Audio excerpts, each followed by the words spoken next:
আশাজির সঙ্গে আমার ব্যক্তিগত একটা অসম্ভব ভালো সম্পর্ক ছিল এবং আমার পরিচালনায় একটি ছবি করেছিলাম আমি পুরুষোত্তম, যেখানে আর.ডি. বর্মন মিউজিক করেছিলেন। আশাজি প্রচুর গান আমাদের বাংলায় গেয়েছেন, সেটা ছোটোবেলার থেকে শুনেছি। আমি আমার মার কথা বলি, আমার মা না পাগলের মতন ভক্ত ছিল আশাজির, এবং আমার মনে হয় ওনার ভক্ত এরকম কেউ নেই। আমার মনে হয় সারা ভারতবর্ষের গানের জগতের একটা নতুন ট্রেন্ড সৃষ্টি করেছিলেন উনি। ওনার প্রতিটি গান, সেটা বাংলায় বলি হিন্দিতে বলি, সেটা এখনও আমরা গাই। এবং আশা ভোসলের গান না একটা দূর থেকে শুনলেও বোঝা যেত ওনার একটা প্যাটার্ন ছিল।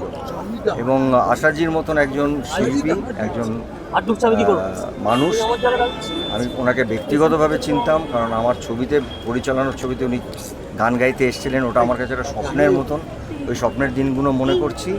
এবং আমি মনে করি আশা ভোসলের যা গান আছে আর সব ভাষায়, সেটা আজীবন থেকে যাবে।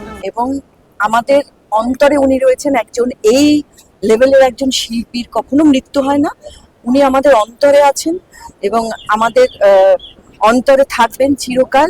ওনার শরীর হয়তো বিলীন হয়ে গেছে, পঞ্চলোকে বিলীন হয়ে যাবে আর একটু পরেই হয়তো, কিন্তু উনি থেকে যাবেন আমাদের সারা ভারতবর্ষ, সারা পৃথিবীর মনের মধ্যে। একটা শিল্পীর জয় এখানে যে সে সমস্ত শারীরিক যে প্রেজেন্স, সেটাকে অস্বীকার করতে পারেন আশা ভোসলের মতন একটা শিল্পী।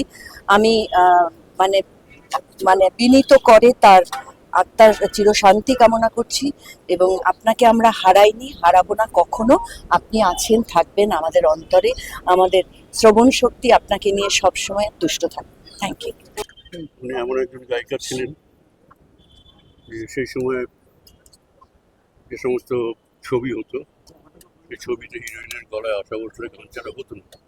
এই দুজন, লতাজি এবং আশাজি, দুজনই আনপ্যারালাল ছিলেন বম্বে ফিল্ম ইন্ডাস্ট্রি। শুধু বম্বে না, সারা ভারতবর্ষেই এবং আন্তর্জাতিক মানের স্তরের একজন অভিনেত্রী। অসুস্থ হয়েছিলেন, গতকাল ব্রেন ক্যান্ডি হসপিটালে ভর্তি হয়েছিলেন।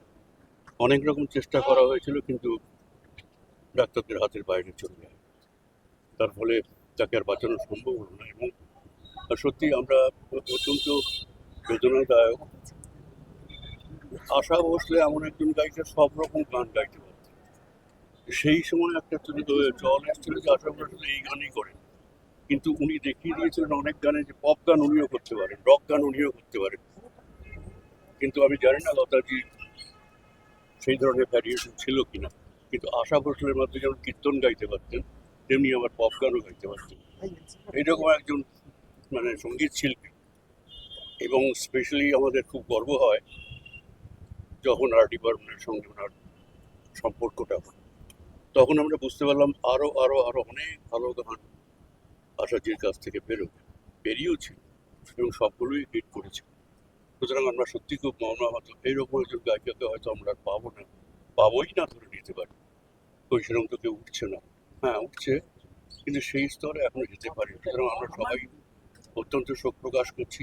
আপনারা যারা আছেন তারাও 1 মিনিট নীরবতা পালন করুন আশা করছি।